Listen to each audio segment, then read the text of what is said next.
Hey, and welcome to another interview episode of A Book in the Making. Today I am joined by Ameé, and you're going to pronounce your last name yourself. Thank you. Quiriconi. Quiriconi. Thank you. Yep, you're welcome. Every episode I am butchering people's names, so I'm trying not to. Okay, so Ameé. Ameé? Yep. Perfect.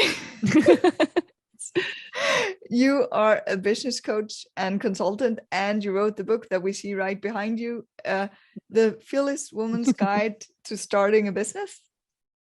Yes. Yep. Amazing. So tell me a little bit about that and what your purpose of writing this book was.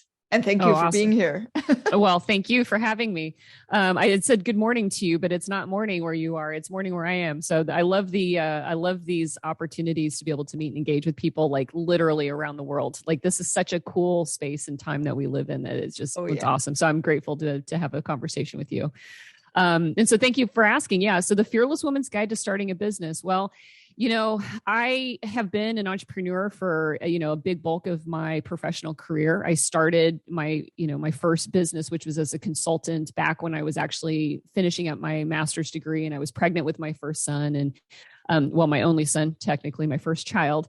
And I, in the course of finishing up my master's degree, I ended up inventing a recycled content material and then started a manufacturing company. I mean, I just kind of went all bore. So a business paper turned into a business plan, which turned into, this amazing experience of, groundbreaking, a company. And consulting is different because it's easy because you're in your house. And like, my consulting first practice is not like my current practice. It's sitting at a desk in a home office and going with it. But building a manufacturing company was quite an adventure and a journey all in itself. And I learned a lot about business through that experience. And it fed into a lot of what I really love, which is my connection with people and understanding people and psychology and all that good stuff. Like I've always been driven to understand myself and how we all work and engage with each other. And so through this business experience, I learned and picked up like some really strong skills in marketing and branding,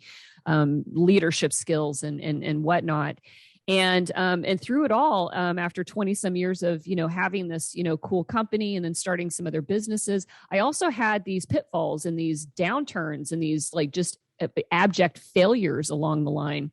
But I would get back up and I'd start back over again and keep going at it. And so I never really had a clear understanding of why and where, some of our self-sabotaging behaviors come in and how we can check off boxes on a list and look like success, but at the same time also still, have some things that, are unsustainable in our lives or unhealthy in our lives. And so in 2017, I had this huge shakeup again in my life. And it was a pattern that I had repeated 7 years earlier, and it wasn't a good pattern.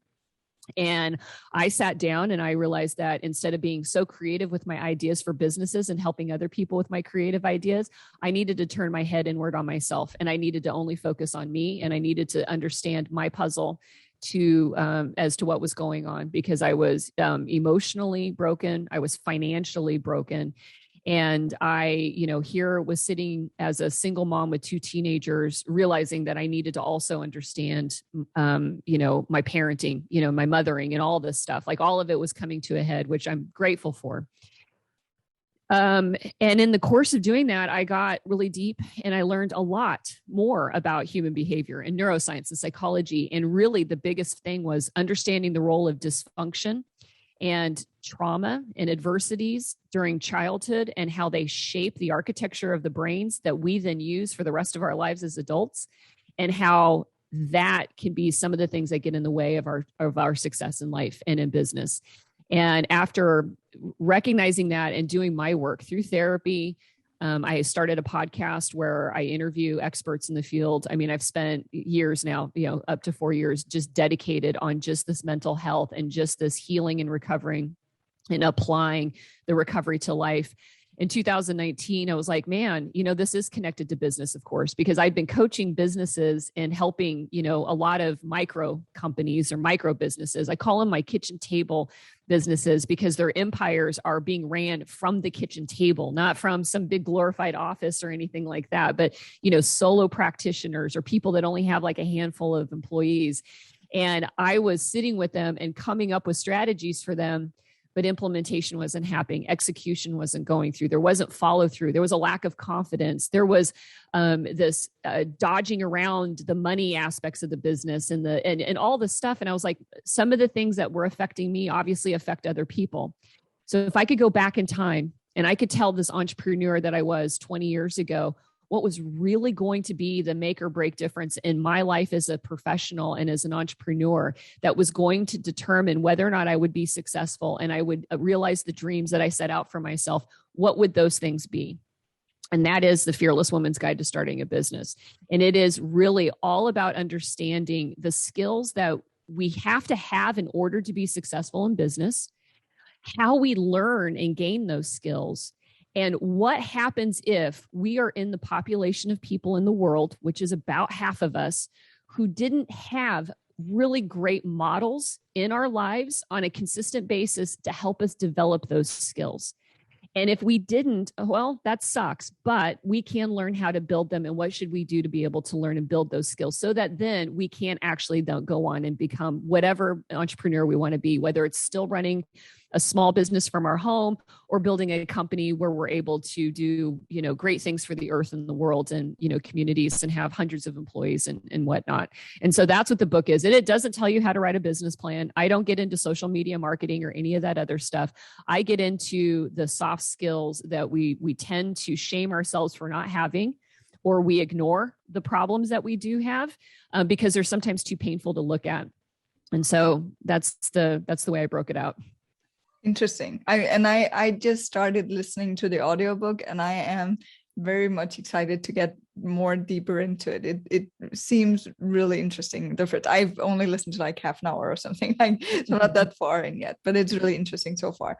I'm curious as to what your, not as much why you wrote the book content wise, but what's your aim? What do you plan to get out of it? Is that kind of a business card, or is it to help more people, or is it speaking engagements, or what's kind of your master plan with releasing this book? Sure. That's a great question.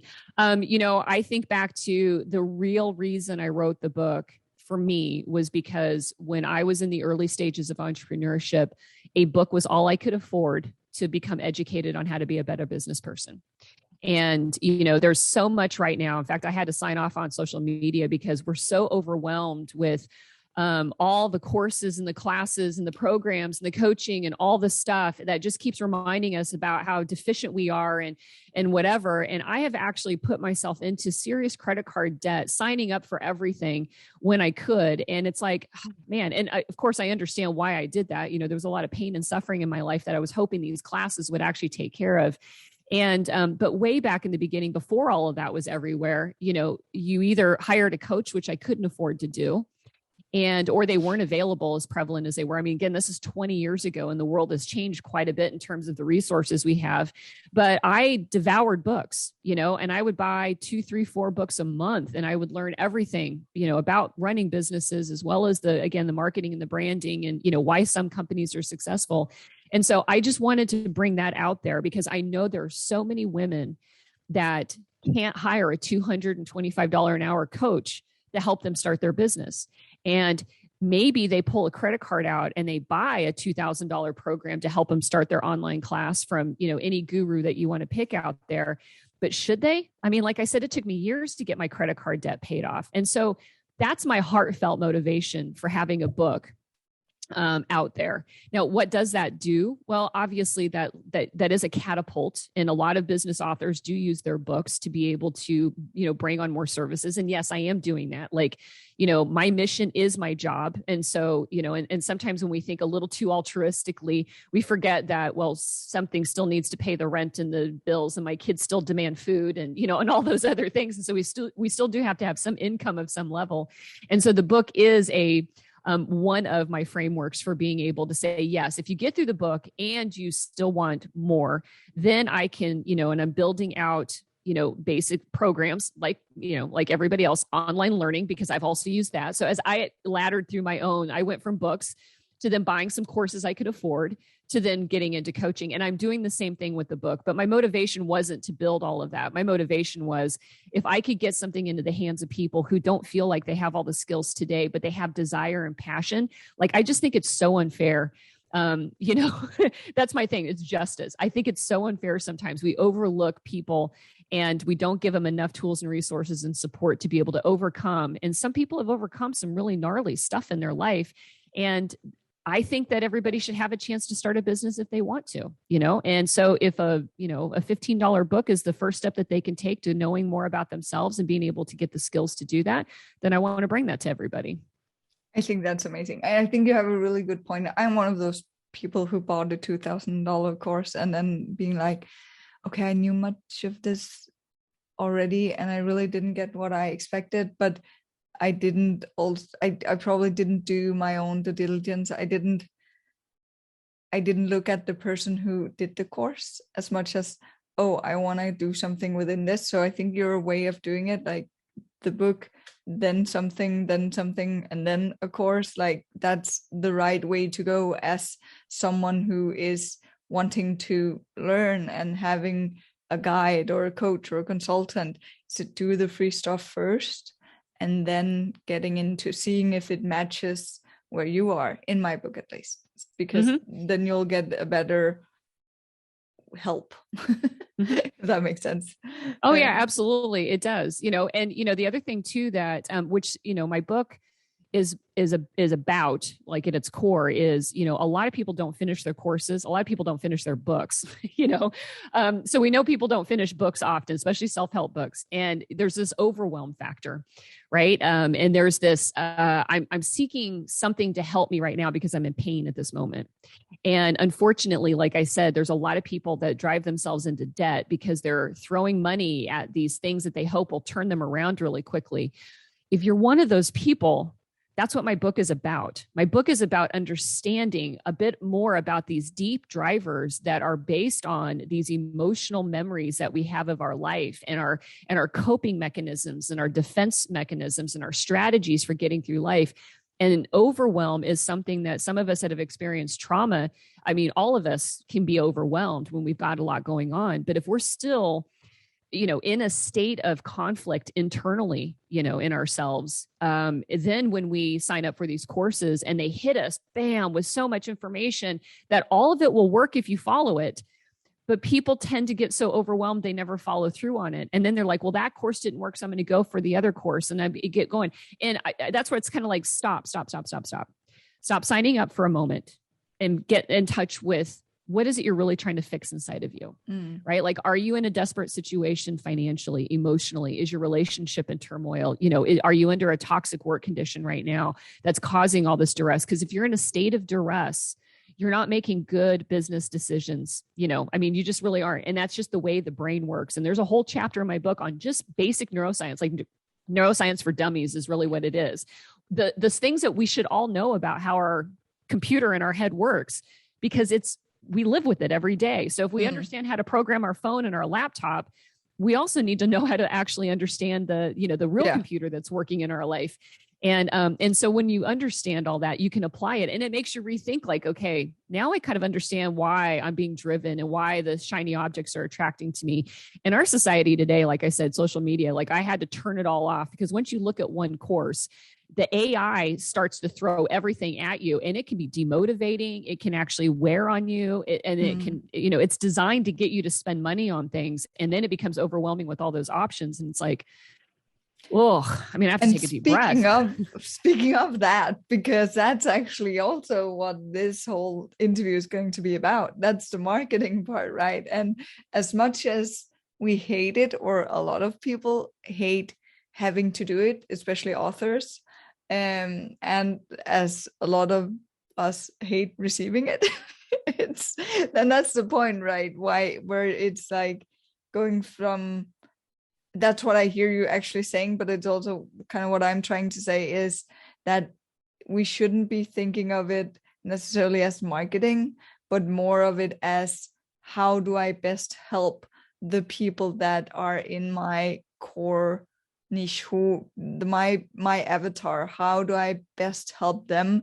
And how do I, the information I give them, the marketing that I do is of course a way for me to earn money, but it's as much a way for helping this target audience. So going back to your process of writing this book, did you think in the marketing aspect while you were writing it, or was it more of a, now it's coming out, so now I'm starting marketing? And how was the process for you with that? Another good question. I have been doing marketing and business development for 20 years. And so my approach with the book was, for one, I worked with a publisher. So I had a publisher that was giving me a marketing plan that they highly encouraged that I follow. And because I hadn't marketed a book through a publisher before, I defaulted to let them provide a framework and a guide. But some of the things I was already doing, like, you have to have a website, because a lot of people still do searches, through their SEO browser, whether it's Google or Bing or whatever your search, platform is of choice. That's where a lot of information comes from. People type in questions into a browser. So I'm always thinking, about that. And then the other part of marketing was, somewhere in the neighborhood, about 70% of all books sold are now sold on Amazon. So then you have to think about, what are the keywords that you're using in your title and in the book description. And we were working on all of that while the book was being written. In fact, the original title for the book was called Unstoppable. And then the discussion was, is there enough in there describing what the content of the book is? And so then the publishing company asked me to go back to the table. And so then I did a query of people. I said, just humor me. What are words that come to your mind when you think of Ameé Quiriconi? And so then I had those power words and these list of words that came in. And from there, I sat there and I thought, okay, what is it that I'm really writing? What I'm really trying to say? And then that's where the book title came in. And then the publisher approved that, because it had power words that people would be looking for. The content of it, or the title of it, has the inspiration and the empowerment that we're looking for. It says what it is, and so that actually, those were the pre-marketing principles. And then after that, you're talking about deploying it, right? And a lot of the same things are still out there. Like, people need to hear about the book in as many places as they can. So it's interviews like this, appearing on podcasts, but I also have my own podcast where I promote it, my own list that I promote it to. And then reaching out to, other coaches, honestly, because I've had other coaches read my book and then recommend it for their own clients. Because again, I go back in time and I break down a lot of the kind of the basics that, if you get through that, it allows you to be more successful with your coach, because now you have greater context and awareness that maybe you can bring into the conversation and the table as you're doing your problem solving and stuff. So did that answer the question about It did. And I want to go a little bit back, because I think the title, there's so much interesting in the way you're saying that your publisher came back to you, the team came back to you and said, okay, so you need something more SEO friendly and something more saying of what's in the book. And I think that's a really important, whether you're working alone or you're working with someone, thinking about the title. My title is translated, like roughly translated, it's the main title is I Am Also Important. That's not very saying of what the book is about when you don't know the context. And then my subtitle is Remember Yourself as a Family Caregiver. So then the context comes, right? But looking back now, I should probably have titled my book differently. But I did almost what you did. I had I think 4 or 5 different ideas for titles. And I posted them on my own Facebook and different groups and said, hey guys, I'm writing this book. This is the content. which titles would you prefer? Well, which title would you prefer? So I did kind of the same with getting the feedback, and I think that's also one thing that was very deliberate of me, for me, both in, of course, getting the feedback, but also as a marketing strategy, getting out there, letting people know I'm writing this book, letting them see what, having a feel for them to like feel like they were involved in making the book and in it becoming a book, right? So I love that you went out and you kind of asked, and also I would guess, and you can tell me, at that exercise of actually asking the way you asked about who do they see you as being, is also a very uplifting exercise to get that feedback and see how other people are experiencing you. Yeah, it is. Right. And, we all need confidence, no matter, even those of us that appear to be super confident. I mean, we're all humans. Right. And so at any point in time, and so getting some feedback, yes, it is a bit ego stroking and a little embarrassing to ask. I was embarrassed to ask the question, but I was like, listen, I need to come up with some words for titles, so help me out here. But it is. And, when you're in the depths of writing a book, there are moments in time in which you doubt yourself. There's the, who am I to be writing a book? Like, what makes me the authority? I did an interview for a magazine feature, and they were asking about my professional history, and all of my imposter syndrome started to come up. I started to feel like they were doubting my expertise. And the lady's like, I'm just trying to make sure that we have a good history out here, because we want everybody to know how much you've been doing and what you do. But and I didn't accuse her of that, but I was like, oh, I'm starting to feel like, again, all the imposter stuff. And so when you do the market research, I always caution this, and this is what I would coach people to when I work with businesses, because market research is vitally important into anything you do. And it doesn't have to be overblown and overcomplicated, but we have good ideas. And sometimes we tend to think that we have the best ideas. That's just, again, human nature. It's our bravado of survival. And sometimes they're not.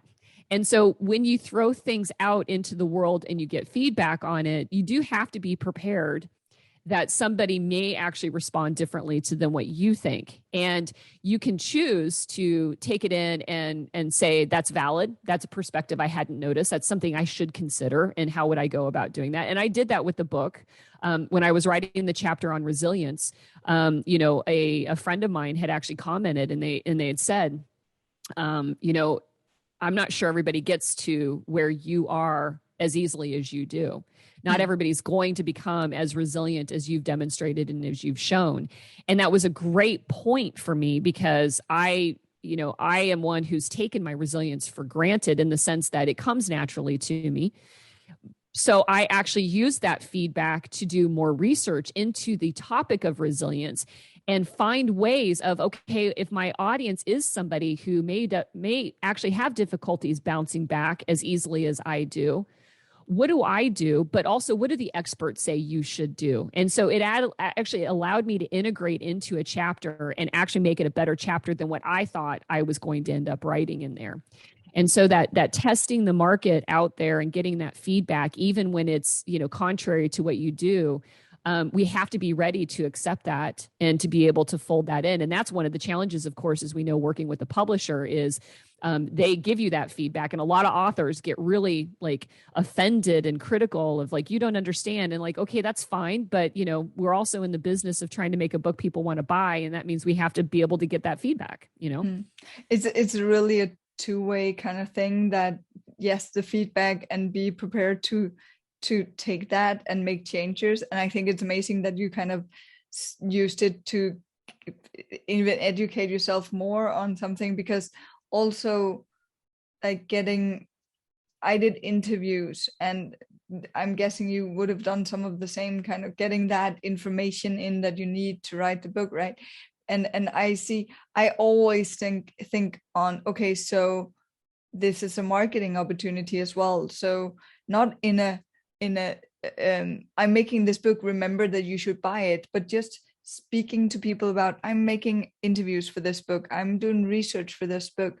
That is also marketing for your book to come, and getting to those cues from people who seem interested, then remember saying, oh, okay, let me know if you want to know more when it comes out, because then I can write you on my list or whatever it is. So you give yourself a great opportunity to actually have more people to tell about it when the book comes out.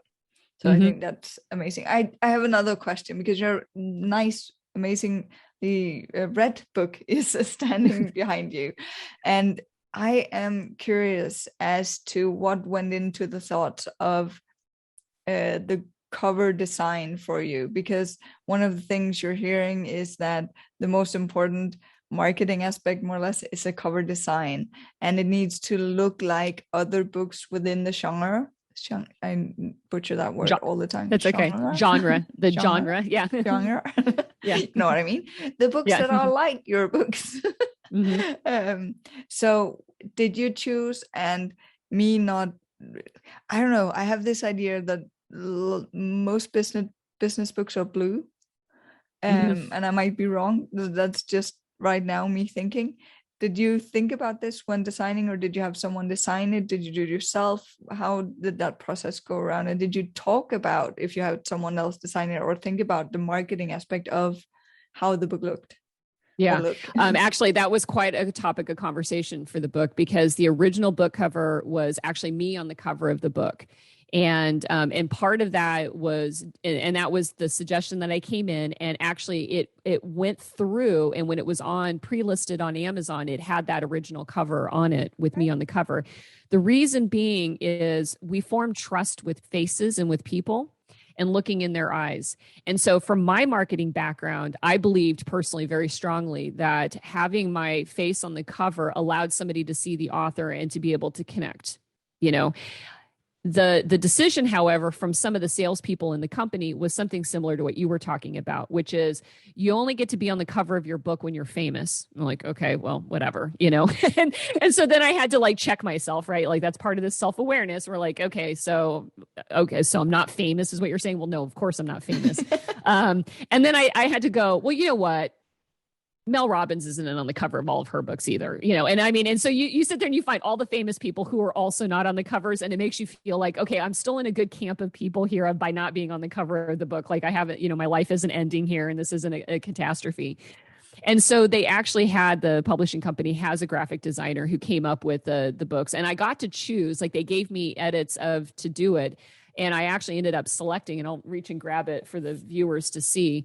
This is what they came up with. And I did actually push the color a little bit. It was a little redder. I know it looks red in the video, but when you see the book, it's actually a very it's a hot pink.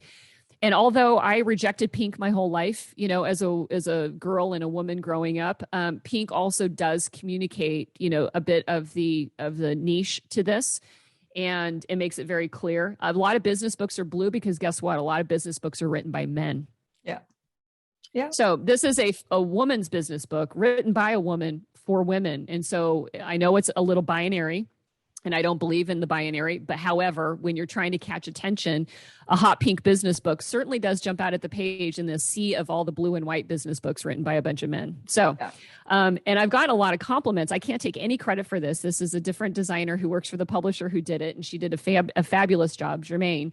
And then the other thing is when you actually touch the book, it's soft. It actually feels really good. It's kind of, amazing. It's like people talk about that too. They're like, gosh, it's so smooth and it's easy to hold in your hands. And I was like, wow, that's a really great feature. If you're going to hold a book, it should feel really good in your hands too. Amazing. But yeah, it had to go back and forth. My editor was like, oh, they don't want it. She loved the original cover. A lot of people did love the original cover, but there were a couple of sales, people that were just like, we need to make a tweak. And so, halfway through the book, I had to deal with the emotional uplift and downfall of, not having my face on the cover. I took a screenshot of Amazon though, before they swapped out the cover so that I had proof that for a while my book did have me on the cover of it. So, but when it's out in the second or third edition, you can change the cover back to the original one, right? When you're famous. Yeah. Totally. I think that's amazing. And I think it's some great points. And I think okay, I had a really good point, but I forgot it. It's okay. Just take your time. It's a podcast. You can edit it out. Yeah, I'm not going to though. I'm not editing anything out. So what we do is what people get. So Awesome. Cool. um, but let's jump. Maybe I'll come back to it if I Okay. remember. So, okay. So when did you release the book? Book was published in April of 2021. So it came on, it was actually way back in the original. I mean, this is the thing about working with the publisher. And also the book was written before the pandemic. I mean, well, it was, I got the book deal pre-pandemic, and I'll tell you what, that it couldn't have been a better time. I mean, a lot of the pandemic slowed down what they were anticipating as the release date because the whole world was in turmoil. But here's what happened in the world in 2020 to women in business. 3 million women left or were forced out of their jobs and the workforce. And when I went through the recession back in 2009, 2010 with my manufacturing company, that was a real estate tech bubble. It impacted the construction industry. And at that time, I had a manufacturing business making building materials. And we had, in the Seattle area and around the country, hundreds, if not thousands of architects and designers and contractors laid off because the real estate market crashed. No one was developing. I mean, there was Bellevue, Washington is one of the suburbs of Seattle. It had high rises, and then all of a sudden the cranes went down and nothing was built for a couple of years. It ground to a halt there. And what happened in that turmoil was a lot of the people that got pushed to the streets started their own companies. And so in 2020, I ended up getting my book to the publisher by May 1st of 2020. So we were just in the early stages. And then we sat back and we watched the way the world unfolded. And so many things happened in the world that were just, first of all, we experienced trauma as a world based on the COVID experience and all the disruptions it caused, as well as the true life and death decisions that some of us were making about our health and safety and our families and, and everything.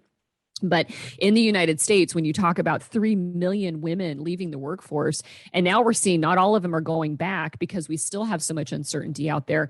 It actually just became the woman's time for starting their own business and starting. And so it was like, the book is here at the exact right, right moment. So it was, kind of an unreal, thing for it to actually go through the legs and then slow down.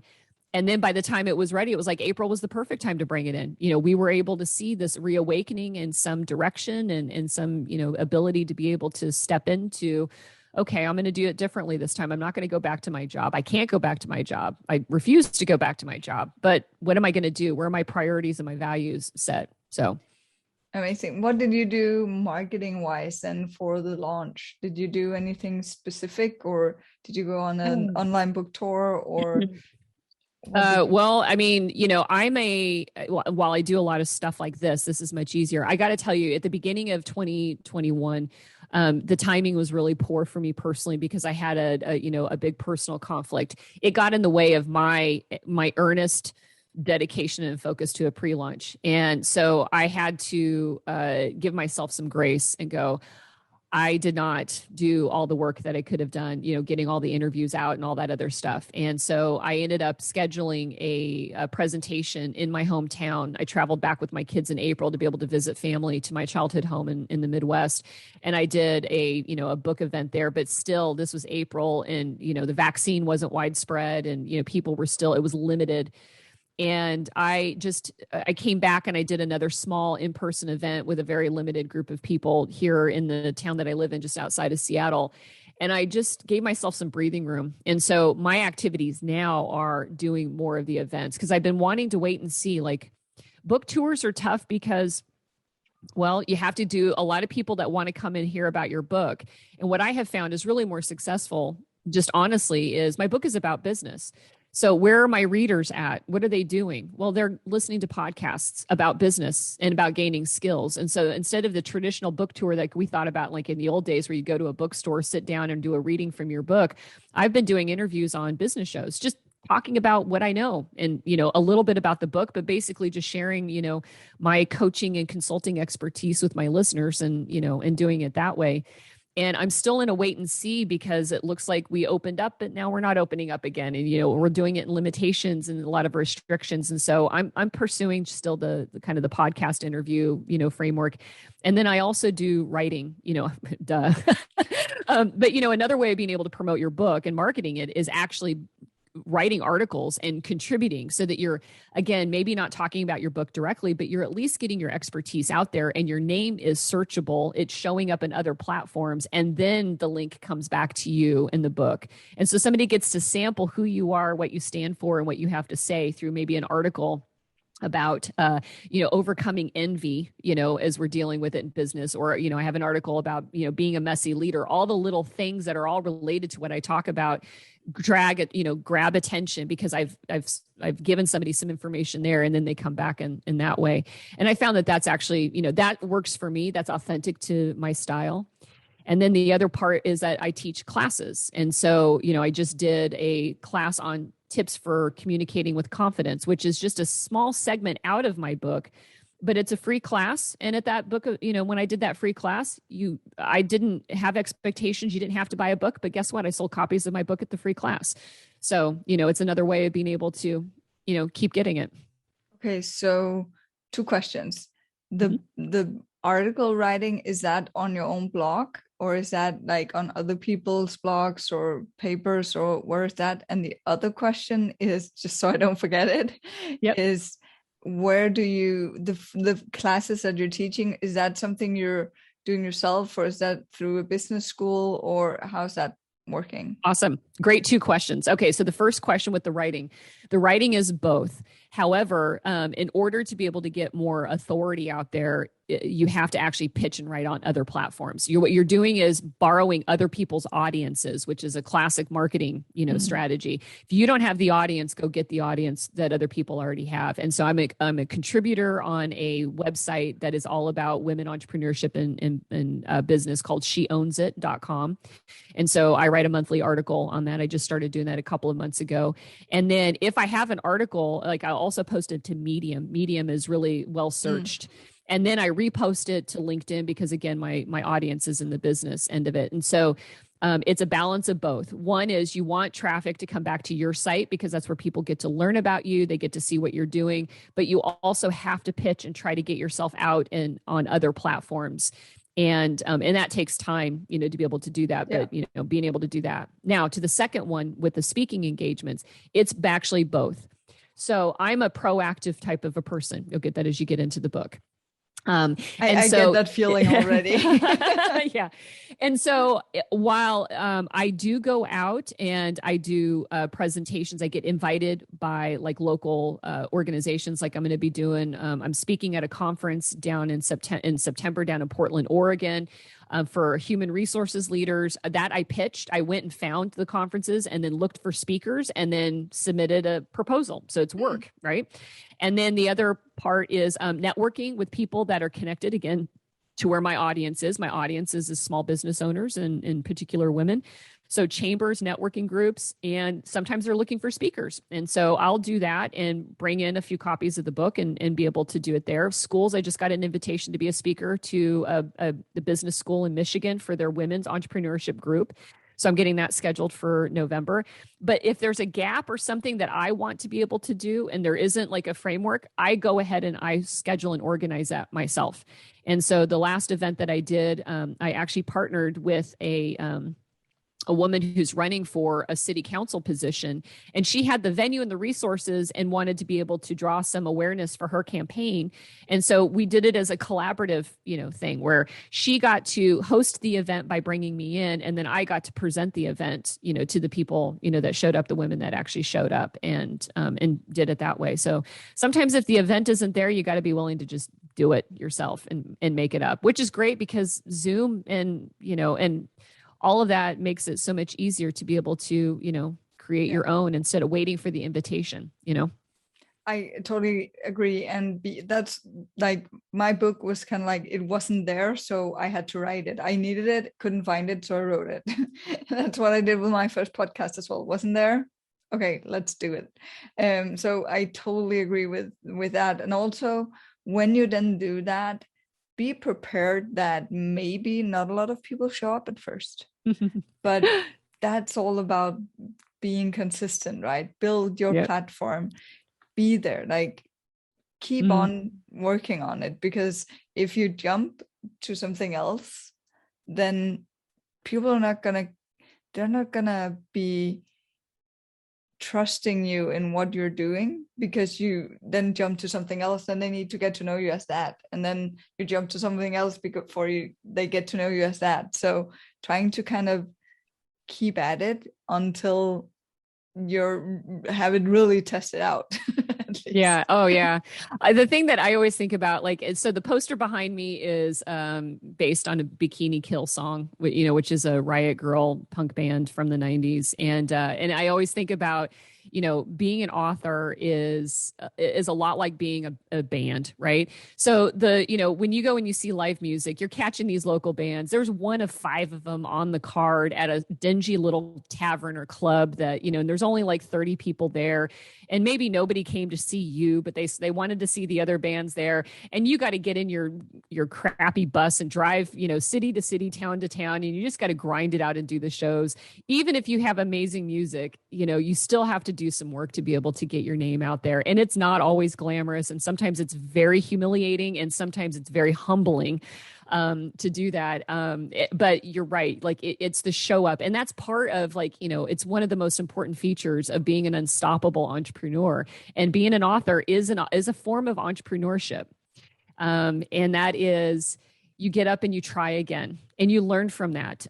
Maybe I go back and think, well, okay, what can this experience tell me? It doesn't tell me that I'm a failure. Banish that thought from your head, right? But what can an experience tell you about it? Okay, how would I market if I had to come into an area like this and grow my awareness ahead of time? Did I start soon enough? Was I getting it to the right people? Was I in the right area? I mean, there's all these things that you can carry and take from even something that feels like failure and turn it into something that actually just sharpens your skills, gets you wiser and smarter, and you fold it into the next event that you're going to do and the next way you approach things. And you keep going. Like you said, you keep at it. Persistence and discipline is really hard to do, especially when our emotions are so tied into our beliefs about ourselves and our sense of worth. And sometimes, and I am just as guilty of it, and probably more so, especially when you've had some success, then you can't take that for granted and then feel like, man, I didn't hit a home run. And I used to always hit home runs. What the hell's going on? Like, am I out of it now? Like, it's like, no one ever is a 100% perfect. Nothing in life is 100% perfect. There's no efficient material. Baseball players don't hit bat 1,000. Like, we get good at some things, but it doesn't mean when we're not, it doesn't mean that we've completely failed at it. You just got to get back up, take something from it, work it into a learning experience, and then, keep moving forward for sure. And selling books is a grind. There are people that, and this is the other thing that Amazon can do to us. Somebody can get 100 of their friends to buy all the books on the first day, and suddenly they have a #1 bestseller label on Amazon, or it doesn't even take that much. It might be 30 in one day, and you jump up to the top of the list. Now you got this banner to go out and tell everybody that you're a #1 bestseller. And then the rest of us who didn't, put all that work into there feel like, oh my God, I'm a complete failure at all this. But those are little tricks out there that can undermine our confidence. But selling books is a grind. So what? You get that big bump on the first day. I watch my numbers. Some days it's like, whoa, look at that. I just shot up because 10 people bought the book that day and the needle went up. And then the next day it drops back down. I mean, it's like watching the stock market when you watch your book sales go up and down. You shouldn't be doing that. No. You shouldn't do that at all. You should just look at when the money comes in oh, wow, that's a nice amount of money. Amazing. I wonder how many books I sold, and then go right. Exactly there, because there are so many ways that it can just get in your way and overwhelm you and do whatever. But anyways. So looking forward, 2 questions here. What are you going to do marketing wise? Is there any specific things other than the podcast thing that you're planning to do? And is there another book on the way? Good questions.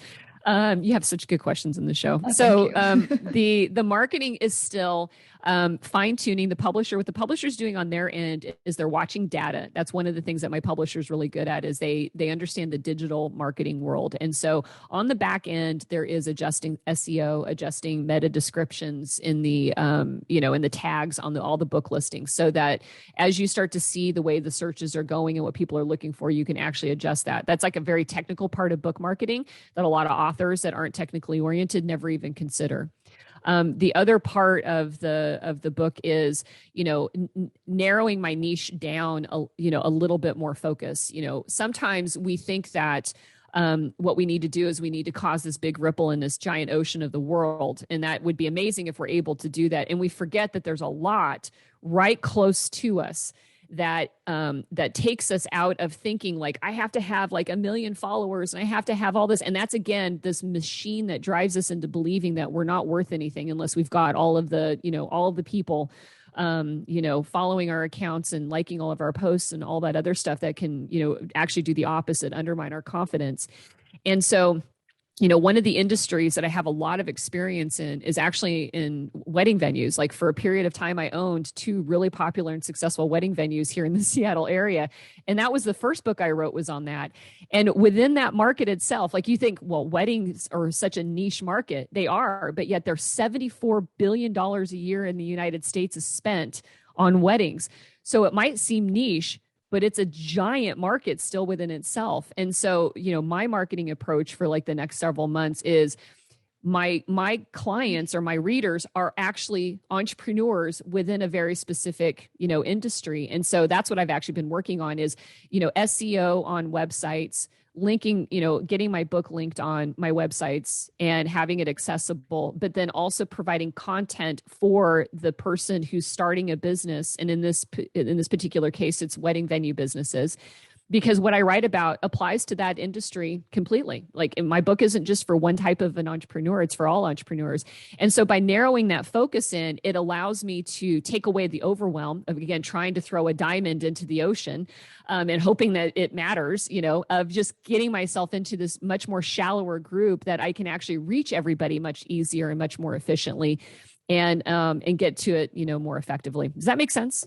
It totally does. And I want to add to that about the number of people listening or following us or whatever. Like when you're, especially if you have a podcast, you're kind of like, oh, I only have 100 downloads on this episode, or how many it is. And it's like, yeah, you're getting into their ears. Like you cannot get more intimate, more or less, with a person when speaking. And think about having 100 people in a room and standing there speaking to them. 100 people is a lot. And you get to get into their head week after week after week. That's amazing. Oh yeah, absolutely. I love your visual that I don't think a lot of people actually think about is, I'm going to do a presentation, and I'm used to presentations, honestly, at a lot of these smaller groups that I go to, 20, 30 people, I have done presentations with a few hundred people before, and it's, totally different experience, at conferences and stuff. But this person the other day, she goes like, yeah, we'll have like low end 60, but we'll probably have like 100, 120. And I was like, dang, that's a lot of people. But you're right when you talk about the podcast. And so everybody listening, if your podcast has 100 people, exactly. Imagine you were standing in the room with them and how excited you'd be about that and how stoked you'd be. Because if you could convert 10% of them into a customer and even 1% of them into a customer, that adds up very quickly. That math actually starts to go. And again, we do think about, like we have to have such a big audience. But sometimes we buckshot and spray too much marketing and it just thins it out so much that it's diluted. Like I said, a diamond in the ocean, just the ocean doesn't care. You just threw a diamond in there, right? But take that great grain of, or that jewel of information and content that you have, whatever it is, and then find a place where when you drop that in, it has a huge effect. That ripple comes back. I mean, you actually do see that reward. And then stretch yourself. As you grow your jewel, it gets bigger and bigger. Then it starts to make impact in better things. But again, we sometimes go too far. And I have to remind myself of that as well. Like, it's like come back in and like outside of your own back door, there can actually be a lot more work and opportunity very within arm's reach that doesn't cost you a lot of money to get to it. And also we think about authority and we think about trust, and the people that know us are the ones that trust us. It's so hard establishing trust with strangers. And that's what people struggle with is, how do I get into the inboxes of all these strange people and get them to like me and buy my stuff? And we all reject that, right? We're like, I don't know you. Why are you asking me for my money and my time? You know, that's a human response. Yeah. So it is easier to start with the people you know and start to go out there. And that's old school marketing, because we've been bought into this whole social media, Facebook advertising, buy ads, blah, blah, blah, blah, blah, thing. And we forget that, sometimes, the old school ways might actually be more effective for us, and to go back to the basics.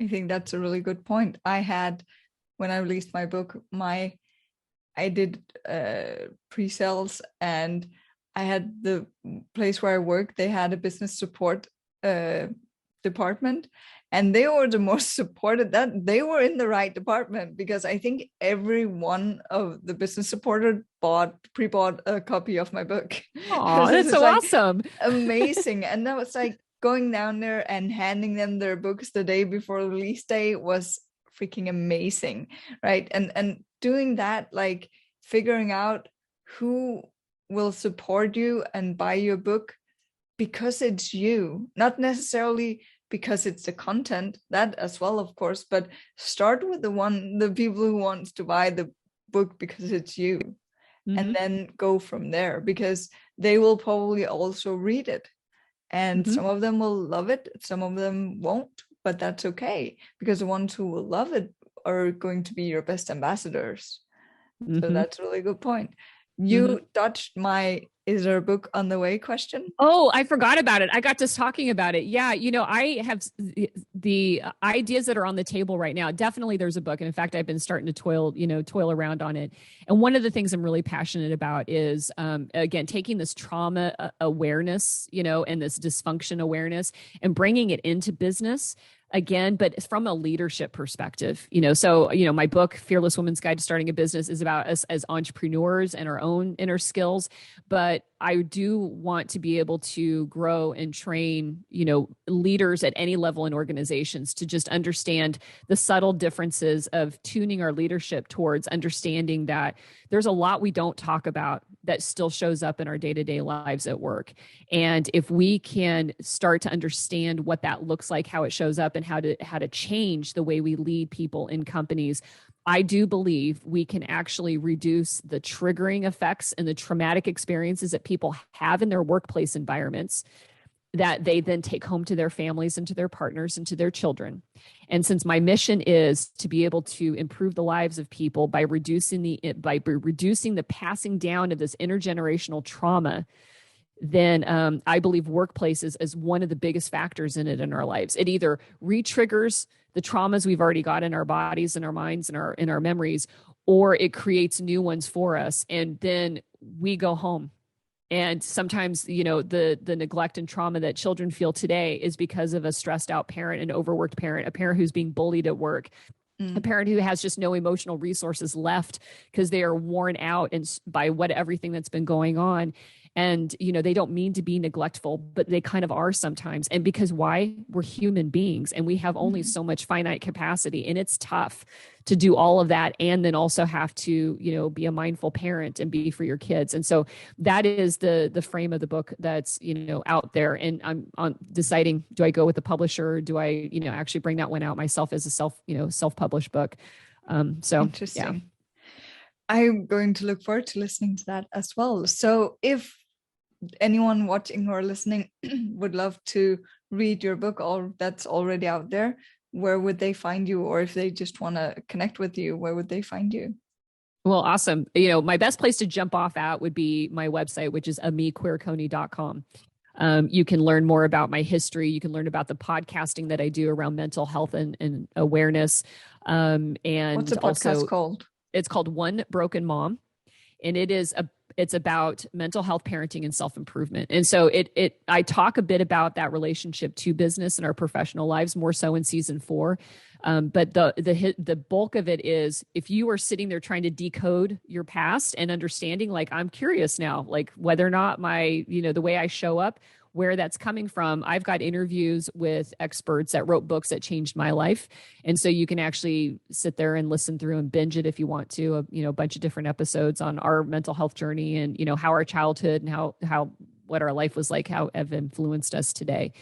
And then, like I said, LinkedIn is, if you are listening from the business perspective, LinkedIn is the platform I'm most active on. Versus, but I've got an Instagram account, but all the social links are there on the website, ameequiriconi.com. Okay. And I will also link in the description of the video.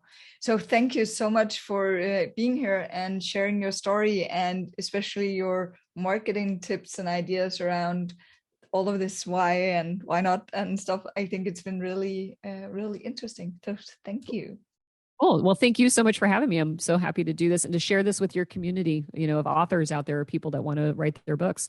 It's important. There's a lot of stories to be told still. So there is. Thank you.